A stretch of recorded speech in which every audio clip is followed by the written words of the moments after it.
Hello बच्चों, चलिए प्रश्न को पढ़ते हैं। न्यूक्लिक अम्ल हैं। आपको विकल्प दिए हुए हैं। विकल्प ए है छोटे अणु, विकल्प बी है न्यूक्लियोटाइड के लंबी श्रृंखला बहुलक, विकल्प सी है पॉलीपेप्टाइड और विकल्प डी है डाइपेप्टाइड। तो आइए बच्चों, मुख्य अवधारणा को समझते हुए हम इस प्रश्न को हल करते हैं तथा विस्तार पूर्वक इस प्रश्न को हल करते हुए सही विकल्प का चुनाव करते हैं और इसके हल को जानते हैं। तो मुख्य अवधारणा के रूप में हम जानते हैं सबसे पहले न्यूक्लिक अम्ल के बारे में।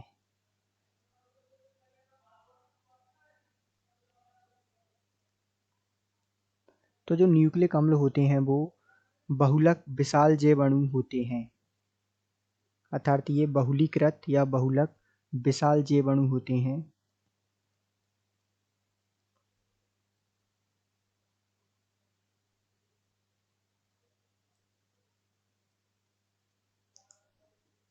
यदि हम बात करें इनके निर्माण की, तो जो न्यूक्लिक अम्ल युक्त अर्थात जो न्यूक्लिक अम्ल होते हैं वो एक लकिक न्यूक्लियोटाइड की श्रृंखलाओं से बनते हैं, अर्थात ये जो होते हैं वो एक लकित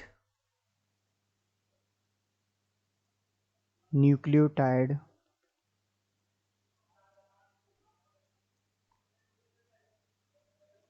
की श्रृंखलाओं से बने होते हैं।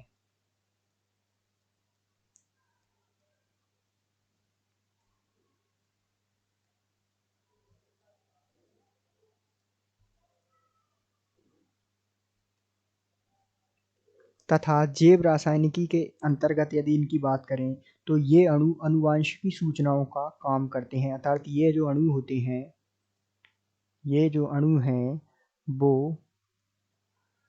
आनुवंशिकी सूचनाओं को पहुंचाने का कार्य करते हैं।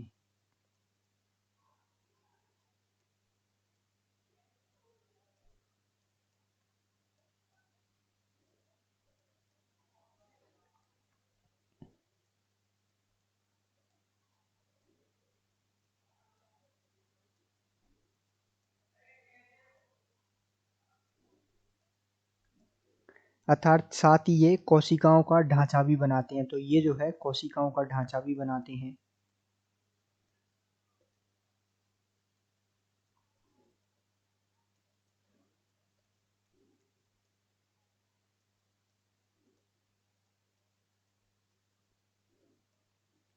तो इस प्रकार जो है हम समझ सकते हैं, इस प्रश्न का उत्तर दे सकते हैं कि जो न्यूक्लिक अम्ल होते हैं वो न्यूक्लियोटाइड के लंबी श्रृंखला के बहुलक होती हैं या एक लकित न्यूक्लियोटाइडों की श्रृंखला से बने होते हैं, अर्थात दिए गए प्रश्न का सही उत्तर विकल्प बी है।